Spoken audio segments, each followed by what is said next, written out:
Mga kasayan, magko-color coding tayo ng stator ng Baja City 100. Ito siya kasayan. Ito yung wire harness ng ating stator. Umpisa natin sa sa light green. Itong light green kasayan, ito yung neutral natin. Neutral ng Baja City 100. Papunta yan dito. Light green, ayan o. Light green, papuntang neutral indicator. Ito siya, ito yung neutral natin ha. Neutral natin, ito. Sama natin kasi nakasama siya sa stator eh. Ito siya oh. Yan yung light green. Yan yung ating neutral indicator. Tapos, sunod naman natin yung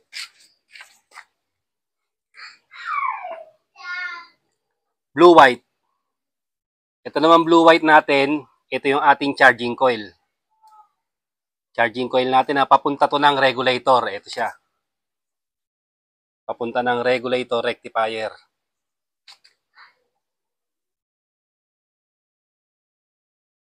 Siya kasaya na, ayan o, blue-white. Ito yung charging coil ng stator papunta ng regulator. Tapos, sunod naman natin yung yellow.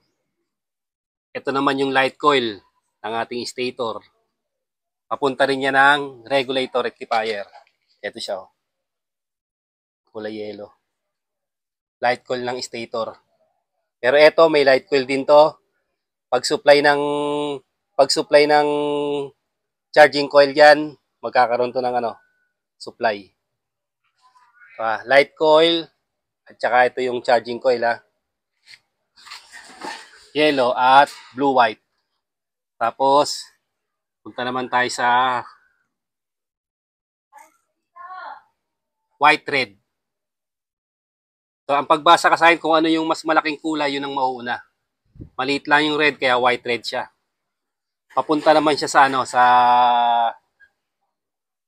ating CDI. Ito siya ba? Ito. White red. Papunta sa ating CDI. Ito naman ang pulser. Yan siya kasi pulser. White red. Ito siya ba? White red pulser. Tapos itong black yellow natin, ito naman yung ground. Black yellow, ito yung ground natin. O, pulser ground. Siya, black yellow or negative. Tapos, yung huli natin, itong kulay red.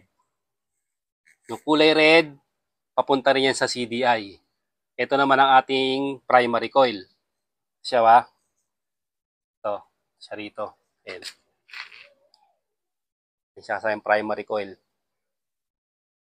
Para kung sakali halimbawa, nakabili kayo ng stator, wala kayong mabili pang Baja, no? Ang nabili nyo ay pang Honda, color coding ng Honda. Kaya lang, wala lang siyang sa wire ng neutral.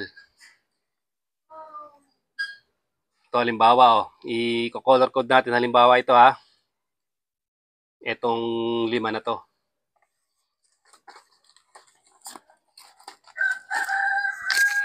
Sakasayan ha. Itong kulay ng Honda, itong blue-white, ito yung pulser. Ilalagay naman natin yan sa white red.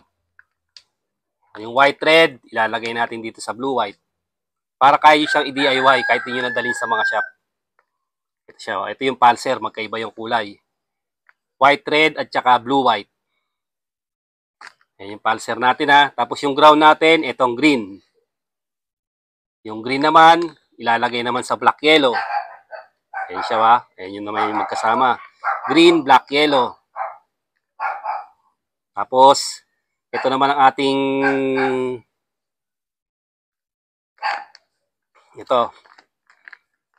ito naman yung black red.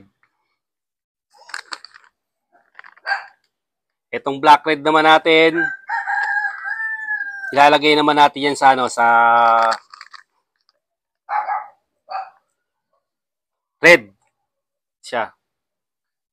Red naman siya. Ito kasi yung yung primary coil.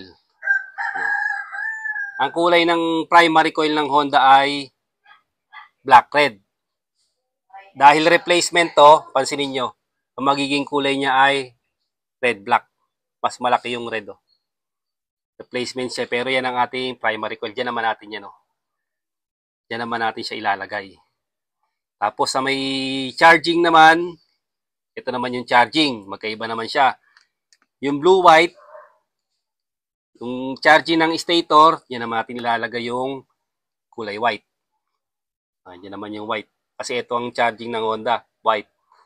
Blue-white naman sa badya. Tapos yung yellow, light coil, parehas lang sila. Parehas lang sila ng light coil. O, ganun kasayan pagka nagko-color coding. Para pag alam niyo yung color coding ng badya nyo, pag-aaralan niyo naman yung color coding ng Honda para maipagtugma-tugma nyo kasi magkakaibang ano siya, magkakaibang kulay. Para magkaroon kayo ng idea na kung paano siya ilagay. Hindi na kailangan pumunta ng shop, kaya nyo na siyang i-DIY. Pag di nyo na pag di nyo na nagawa, halimbawa, hindi talaga kaya, tsaka nyo dalhin sa shop. Ganito na lang mga kasayan. Salamat sa panonood.